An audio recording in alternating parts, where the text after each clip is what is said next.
Welcome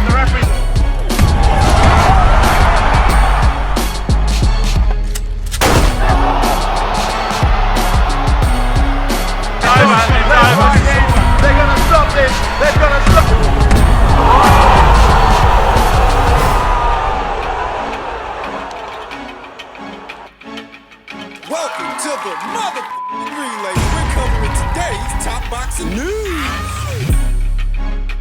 Okay, we'll start with this. The latest from the women's light flyweight division. It is official and has been officially announced that Evelyn Bermudez will be traveling to Canada to defend her 2 alphabet titles against Kim Clavel, October 7th in Laval, Canada. We talked about this fight a little over a week ago when rumors and rumblings first surfaced. Kim Clavel has a second chance to become a unified junior flyweight titleist. The former WBC belt holder is set to challenge 2-time and reigning IBF and WBO 108-pound queen Evelyn Bermudez on October 7th at the Place Bell in Laval, Quebec. Yvonne Michel's Gym Promotions formally announced the title fight on Wednesday. Clavel will appear at the venue for the 3rd straight time, all in an active 2023 campaign. However, her year began with the end of her title reign when she suffered a 10-round unanimous decision defeat to Jessica Neri Plata in their fiercely contested January 13th WBA-WBC unification bout. This fight with Evelyn is a bit more winnable than the fight with Jessica was. Now, I don't think Evelyn Bermudez is quite as hard a puncher as Jessica Neri Plata. There are similarities between them, though punch for punch, I think Jessica's a bigger puncher, does more damage with a single blow, whereas Evelyn, while being a harder puncher than Kim, I don't think she's a harder puncher than Jessica. My journey has not been easy. I have never taken detours, but I have shaped myself in how nothing can stop me, Clavel said of her next title bid. I want to thank champion Evelyn Bermudez for giving me this opportunity to win her titles. I know that she is a great champion and that she is confident in her abilities. I'm going to need all of Quebec behind me. I trust that with my team, my perseverance, and all of you, that on October 7th we will be world champions again. Thank you for your eternal support. There are similarities between the 2 remaining champions, Jessica Neri Plata and Evelyn Bermudez, but there are also subtle differences, and it's those subtle differences that make this a more winnable fight for Kim. Now, you may be thinking to yourself, if there are only 2 champions remaining, both of them unified, in the women's light flyweight division, why did they not elect to unify with each other? And it's because neither one of those 2 champions is with a major promotional outfit, thus neither one of them has big money behind them. They'd make more money defending their titles against Kim Clavel than they'd make unifying with each other. Kim Clavel, who rebounded off the loss to Jessica Neri Plata with a 10-round decision win over Naomi Reyes on May 13th at the Place Bell. This will be Kim Clavel's 3rd fight of this year. She was in action against Jessica in January and lost. She returned to action against Naomi Reyes in May and won. Now she aspires to become a 2-time light flyweight champion in October, opposite the ring Evelyn Bermudez, which is a ways out from now. This fight is actually good preparation for a Jessica Neri Plata rematch because of the similarities between her and Evelyn. If Kim Clavel is successful in October, and she prized those 2 alphabet titles away from Evelyn, I could definitely see a rematch happening. A rematch between Kim and Jessica for what would be the undisputed light flyweight championship. Argentina's unified champion Evelyn Bermudez isn't staying silent. I've always said that champions must face the best, and Kim Clavel is part of this group, noted Bermudez, who is 7-1-1 in title fights spanning 2 title reigns. She may have the advantage of fighting at home, but I am proud and racy Argentina. What? I'll give you a good show and return home with my belts. I think Evelyn Bermudez is on the verge of losing those 2 alphabet titles on the road. I think she's on the verge of losing to Kim Clavel in the fall. Evelyn Bermudez already suffered her first professional loss to a naturally smaller fighter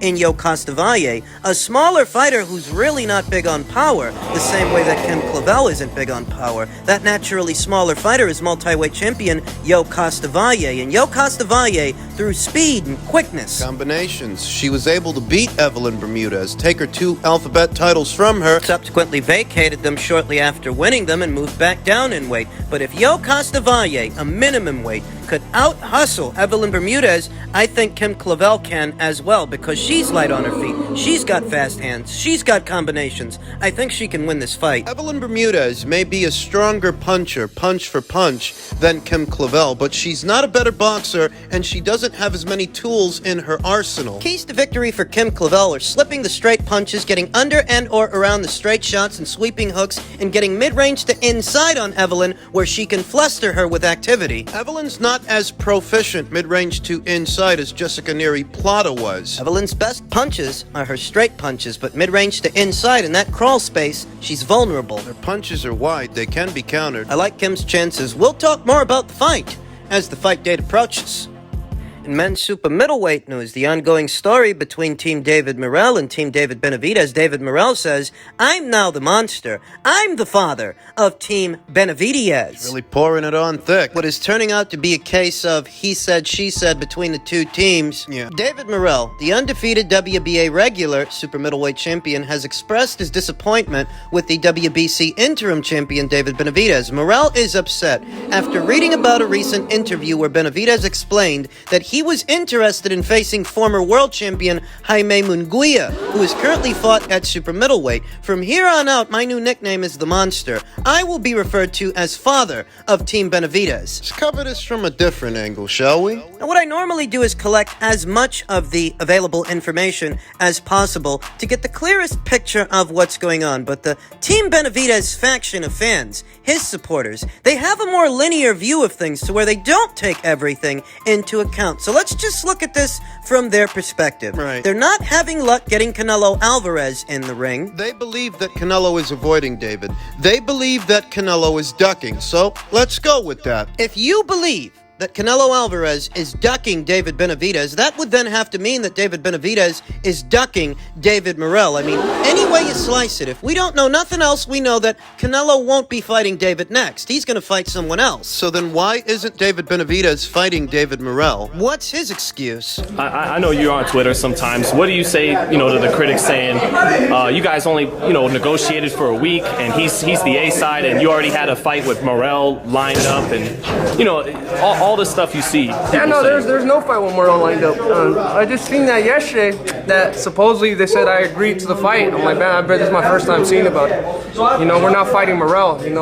Everything that's been coming out that saying that we agreed to the fight. I haven't even seen anything. I didn't agree to anything. I'm trying to make the big fights happen. Right now, we're trying to look. We want to make happen.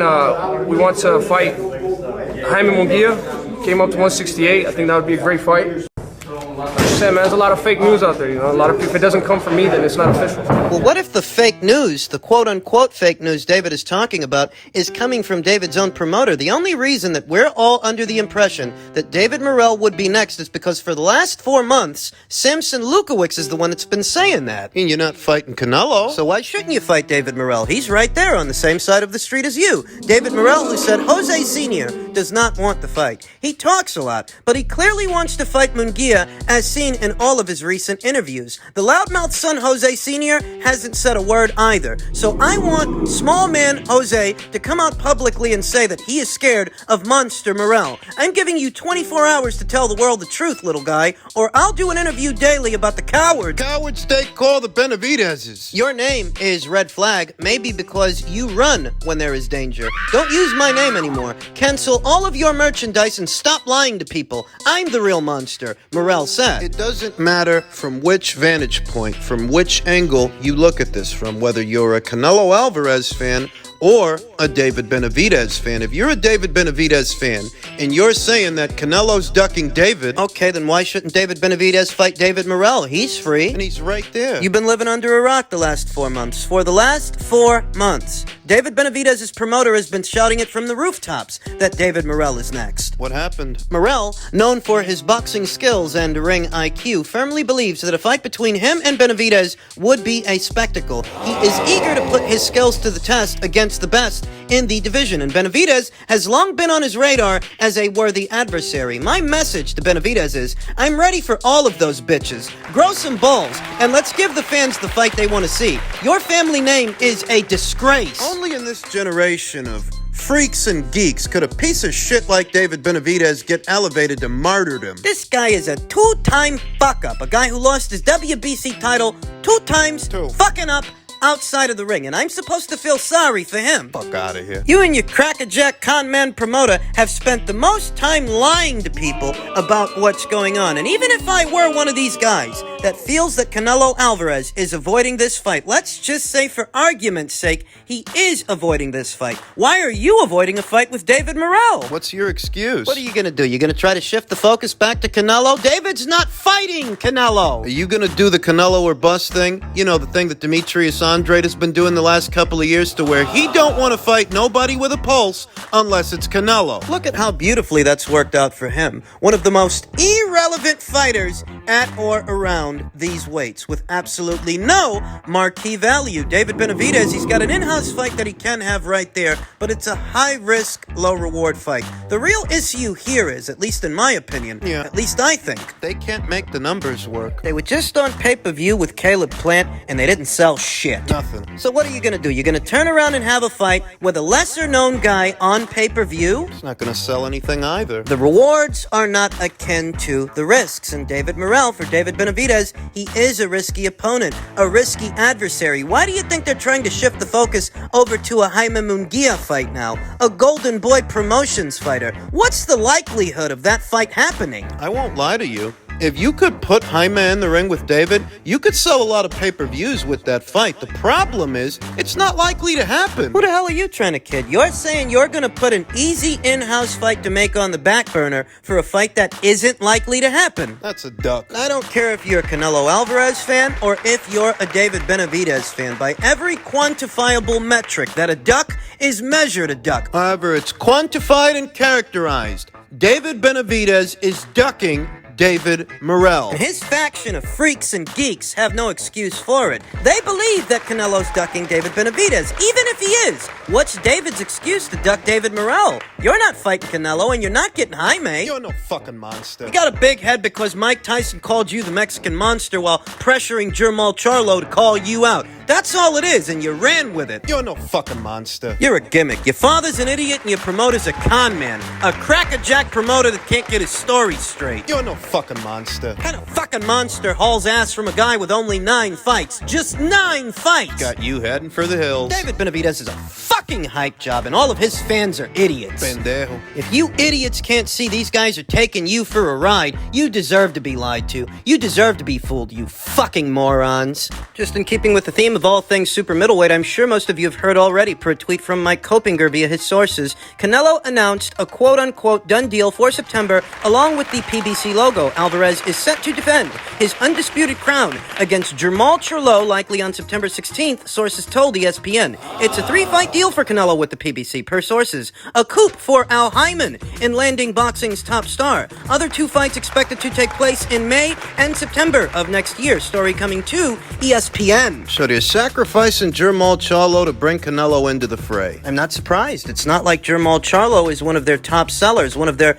big draws on the PBC side of things, and they haven't been using him for anything the last 2 years, so the least you can do is sacrifice him to Canelo. That kills all of that Demetrius Andrade talk in September. That little Instagram confab that they had. Right. Another angle of David Benavidez ducking David Morrell is that he's likely privy to this information, and he doesn't want to take on a risky fight now that Canelo is crossing over to PBC. If it's a 3-fight deal, you have to figure that one of those fights is a Benavidez fight. But I thought Canelo was ducking David Benavidez. Not by crossing over to his side of things. I've maintained throughout that to Canelo, all these guys calling him out are interchangeable. None really stands out. He'll get around to David when he gets around to David. Whenever he feels like it. He reserves that right because he is the top draw in the sport, and such is customary. For now, he's going to take out the trash in Jermall Charlo and presumably take on David in either May or September of next year. I wonder who the third fight is. Well, David Morrell is the WBA's regular champion. He's in line by way of the WBA for a Canelo Alvarez fight, but there is also Demetrius Poo-Poo-Doo-Doo Andrade. Maybe he'll be the third guy that Canelo fights on the PBC side of things. What this heralds is a lifeline for the PBC, who were in a bad way. They needed to show this year and the next that boxing content is a worthwhile investment to the higher-ups at Paramount Plus, Bob Backish and all of those guys. The merger between Paramount and Showtime, and how Paramount means to absorb Showtime, Right, whilst trimming the fat, shedding the excess, only keeping what works and discarding what doesn't. There have already been 2 rounds of layoffs over there at Showtime, so believe me when I tell you, they have been trimming the fat, and several projects, several shows have gotten the axe. The fear has been that boxing, PBC on Showtime, might end up getting the axe if they don't turn those metrics around, and they've done a good job of that, I have to admit. The numbers they brought in with the Ryan Garcia versus Gervonta Davis fight, the numbers they could bring in with the Terrence Crawford versus Errol Spence Jr. fight. They needed to send a message in a big way, as big a way as possible, to the higher-ups at Paramount that boxing still is a worthwhile endeavor for Showtime. I think they can do that with both Canelo Alvarez. Those are the guys they got on the PBC. They're not really stars, you understand. Gervonta Davis might have brought in good numbers with Ryan Garcia, but that's with Ryan Garcia. That doesn't mean that moving forward, every fight he has is going to bring in over 1 million buys. You think about the Spence versus Crawford fight, that fight by itself, as a package, might do decent numbers, but moving forward, How many other fights like that do you have for those guys? getting Canelo on board for 3 fights, a 3-fight deal, guarantees that you will do robust numbers at the box office going well into next year. Boxing's top draw, how could you not? Effectively killing all the narratives and criticisms levied against Canelo that he was running from PBC fighters, running from Jermall Charlo and David Benavidez and David Morrell, not by crossing to their side of the street. He's not running from them, he's running to them. Because the truth is, not a single one of those guys on that side of the street are as big a threat to Canelo as Dimitri Bivol. I don't even fault him for forgoing that rematch. I don't even blame him. We all know Canelo's not built to campaign as a light heavyweight. There's no shame in that. Because how many times have those schmucks over there at the PBC ventured north of super middleweight? How many times have they fought champions like Canelo has up there? There's no shame in him foregoing the Dimitri Bivol fight to take out the trash at super middleweight, where he reigns as that division's undisputed champion. If you were one of these guys propagating that narrative that Canelo Alvarez was running scared from PBC fighters, how do you like them apples? He seems to be running towards them. I think it was content creator here on YouTube, Cali X,